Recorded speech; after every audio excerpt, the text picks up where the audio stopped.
Today we're going to be going over this worksheet. We're going to start with decimal addition and we're going to do number 1 first. So we are adding 423.32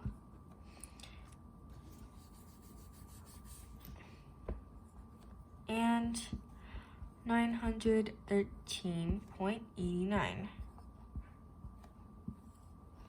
So we want to place the numbers so that the decimals match up and so the places match up.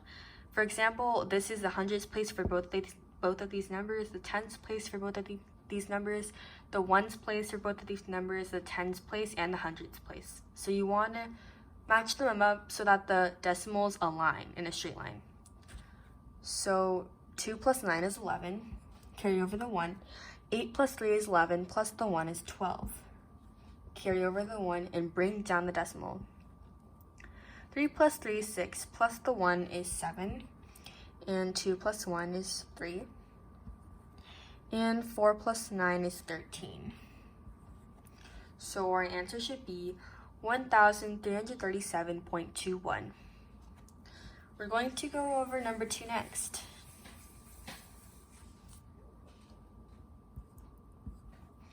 So we're adding 246.2 and 361.26. Now, even though you align the numbers up, sometimes there's a missing number here, and when that happens, you want to add a 0 as a placeholder. So everything else is aligned. Even if everything else is aligned, there might be a time where a number is missing, and we always add a 0 as a placeholder. So 0 plus 6 is just 6. 2 plus 2 is 4, and bring down the decimal. 6 plus 1 is 7. 4 plus 6 is 10. Carry over the 1. And 2 plus 3 is 5, plus the 1 is 6. So our answer should be 607.46. I selected specific numbers for us to do, so we're going to start with number 1 first. So we're subtracting 46.96. We're doing 46.96 minus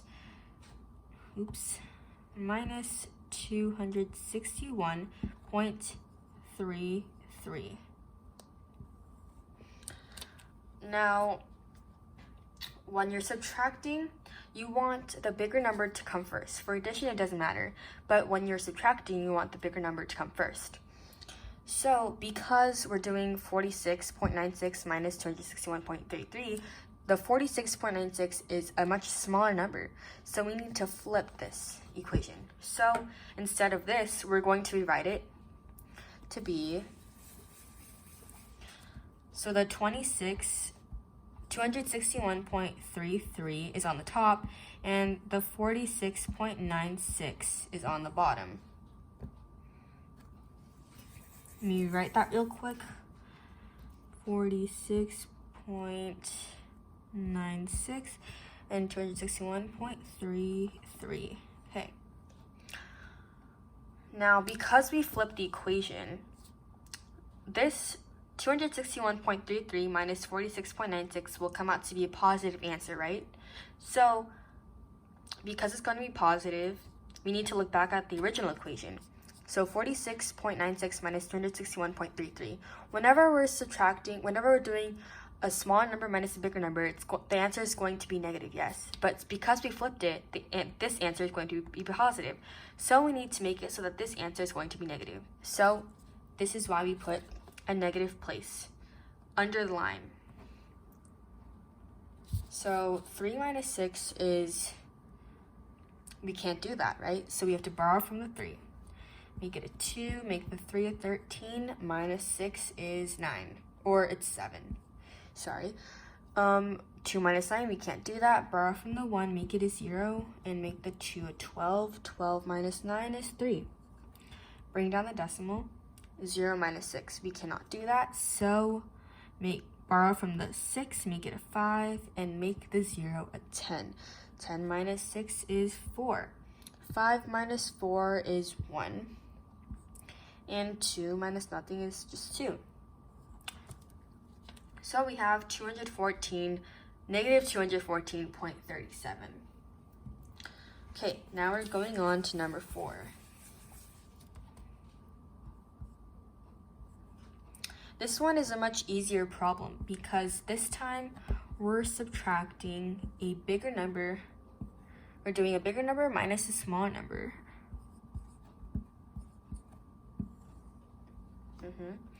So because we're subtracting a bigger number, or we're doing a bigger number minus a smaller number, we can keep the equation the same because it's bigger number minus a smaller number.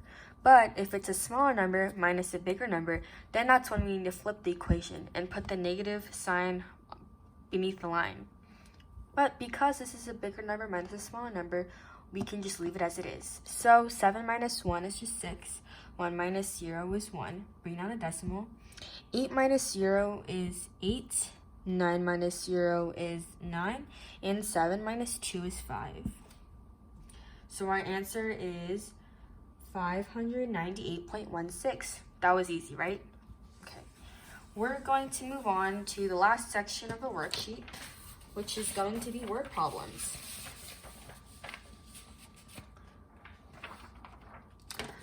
So we are going to be doing number 3 and number 4. So Tina bought 3 dolls. Each doll cost $3. How many dollars did she spend on the dolls? So let's underline the most important things. 3 dolls. Each doll cost $3. How many dollars did she spend on the dolls? And what we're trying to find from this problem is a total.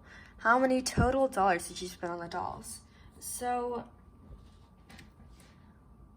we can set up a proportion. So we know the ratio. Each doll costs $3. And we know she bought 3 dolls. So if we do this,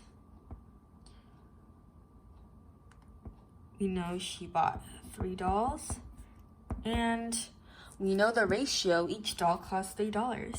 So $3 goes on the top, 1 doll goes on the bottom. And the dolls cancel out. We're left with the dollars. So 3 times $3 is $9. She spent a total of $9 on the dolls. The last question we're going to do is number 4. So a classroom has 4 rows of seats, and each row has the same number of seats.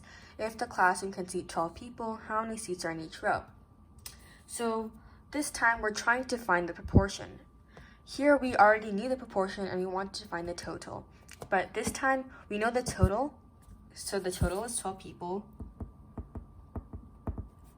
Or actually, we can also write it as 12 seats because 12 people need 12 seats.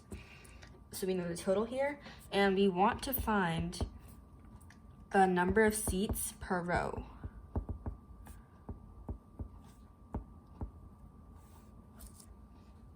That's what we want to find. That's our x value, that's our unknown. So we want to find how many seats are in each row, so we can try to find the proportion in this question. So I can write out an equation. So we know that there's 4 rows of seats. So 4 rows times our x is equal to 12 seats. If we divide the 4 rows from each side, divide by 4 rows, we can see that we get the proportion seats per row. So we can find the x after this. Cross out, cancel out the 4 rows, and we get x is equal to 3 seats per row. Actually, we're going to do one more problem to cover all aspects that we can. So if Rachel runs 8 miles per day, how many days will it take her to run 72 miles? 8 miles per day, 72 miles. So here we are given the proportion, 8 miles per day. So we can use that and our total is 72 miles. We're given the proportion and the total this time.